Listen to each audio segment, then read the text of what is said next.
ताल्लुक के साथ जानना चाहेंगे कि आज आप यहाँ पर आए, यहाँ पे जमा हुए हैं, कैंडल मार्च वगैरह किया, इसका क्या मकसद है और इसलिए आज आप यहाँ पर आए?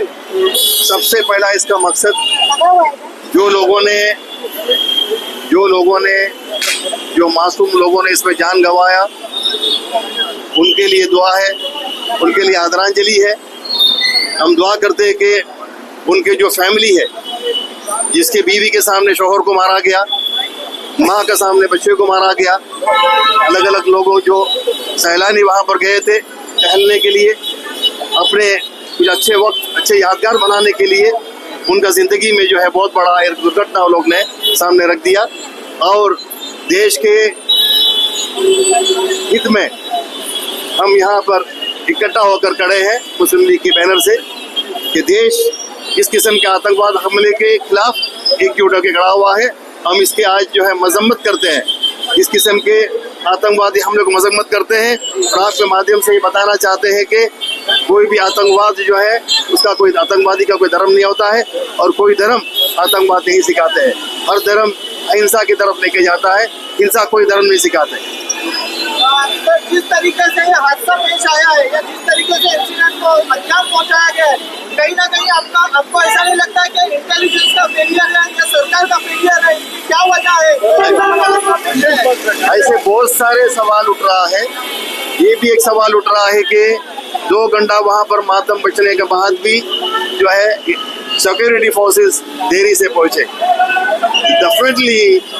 डेफिनेटली ये इंटेलिजेंस का फेलियर है, कुछ ना कुछ वहाँ पर फेलियर जरूर हुआ है।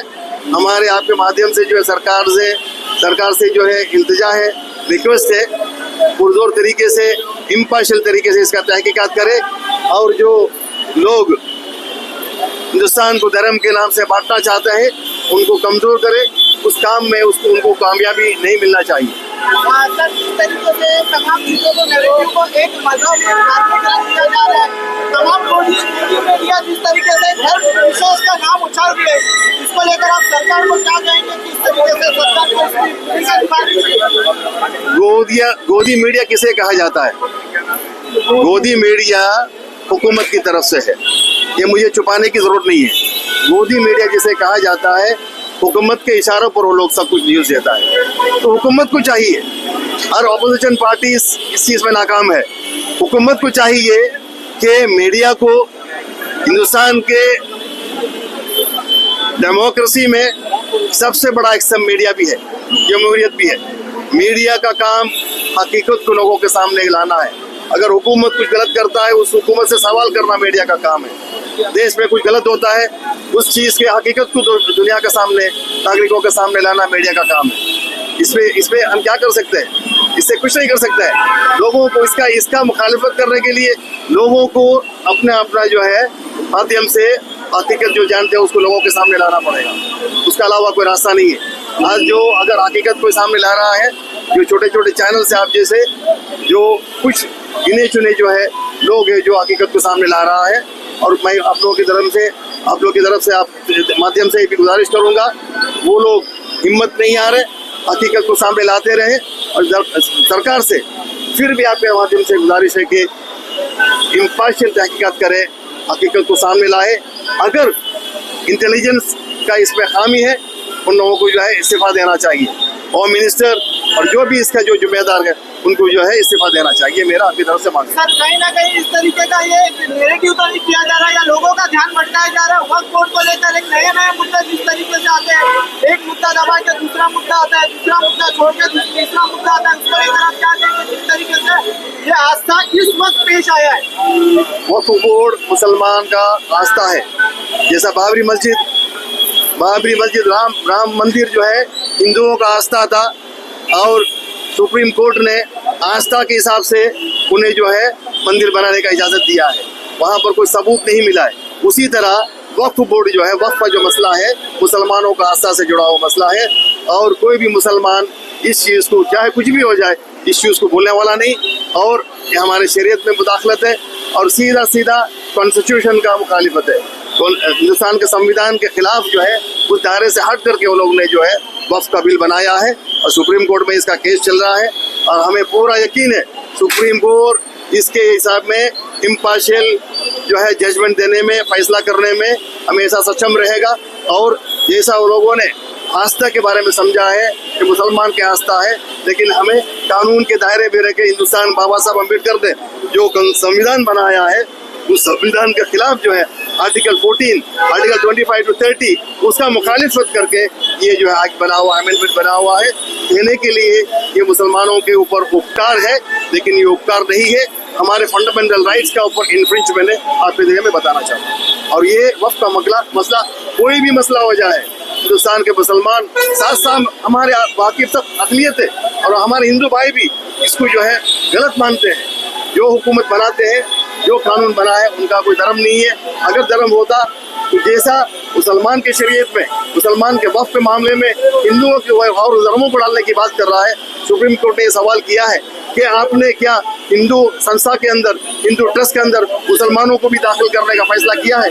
उनका जवाब नहीं था।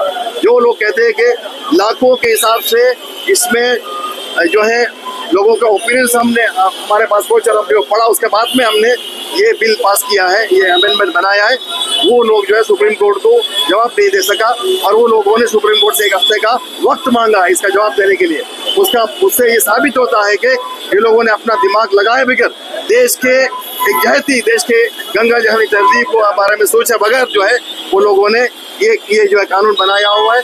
देश के कोई भी नागरिक, चाहे मुसलमान हो, हिंदू हो, सिख हो, ईसाई हो, कोई भी लोग को इस तरीके से आपस में धर्मों को बांटने वाले हुकूमत को पास नहीं करेगा। हमारे जब भी जो है अगर बीएसएफ हमारा जो है सतर्क है, इंडिविजुअल हमारा सतर्क है, तो फिर इस तरीके से हमला होने से बचाया क्यों गया, होता क्यों नहीं गया? ये एक बड़ा सवाल जो है देश के सामने खड़ा हो। बहुत सारे सोशल मीडिया में न्यूज़ में एक सवाल आ रहा है, अपनी जुबान की बात नहीं कर रहा, जो सोशल मीडिया में कैसे चल रहा है, एक साजिश के तहत नहीं हुआ है। हमें पता नहीं है कि सरकार का काम है इसका नहीं क्या जानना, इसका सच्चाई भाई देखिए। हमारे ये दरबार हर धर्म के लोगों से, हर समाज इसमें भी हम ये जो है किया है, इससे भी इस किस्म के देश को देश के अंदर पर ठीक होता है।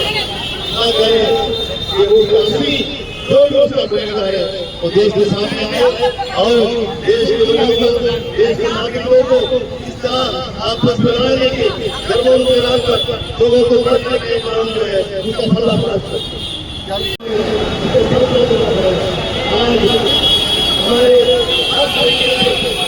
देश जो है सबसे ज्यादा नौजवान है आज देश के अंदर, हम बहुत सकते हैं, हम दुनिया के सबसे बन सकते हैं, लेकिन इस किस्म के हमारे देश हमारे जीडीपी पीछे जा रहा है, मुलाजमत में जो है पीछे है।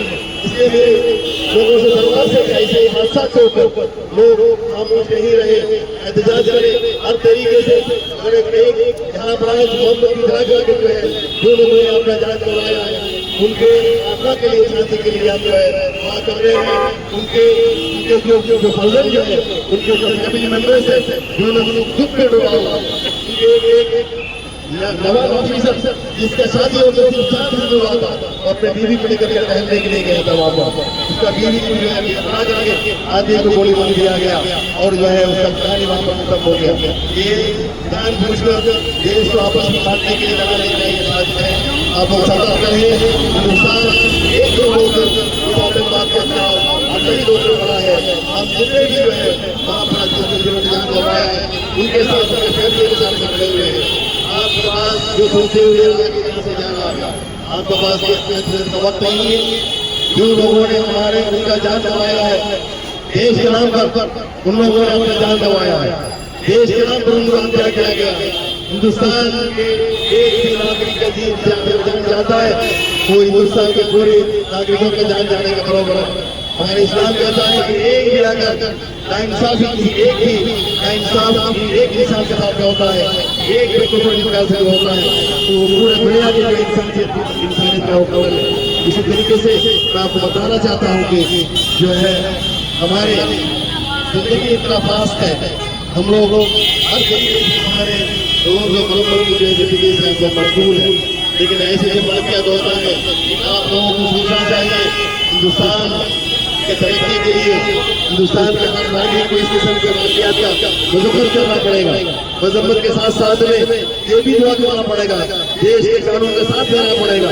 ऐसे वाक़ियात जो होता है उसका सच्चाई लोगों के सामने आए, उसका सच्चाई खुल जाए, ताकि इस तरीके से हमेशा जो नागरिकों को अपने धर्म के लिए अपनी जाति के खिलाफ ऐसे लोग खुद के सामने आए और लोगों को ये पता चले